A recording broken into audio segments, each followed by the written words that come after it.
Alright guys, today we are taking a look at the Viper Knives Vox Fortis. This knife is a flipper, and it is from Jesper Voxnes. He is the designer on this guy. Really cool piece. Overall length is 8 1/4 inch. Blade length is 3.5 inches of M390.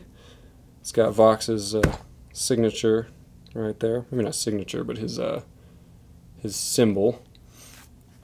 It is M390 and it is a frame lock. You can see that right there.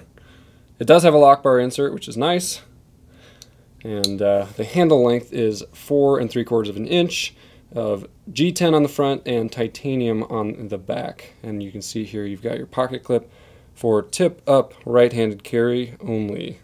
And that's the profile of the clip. So you're looking at about that much sticking out from your pocket when you're carrying it.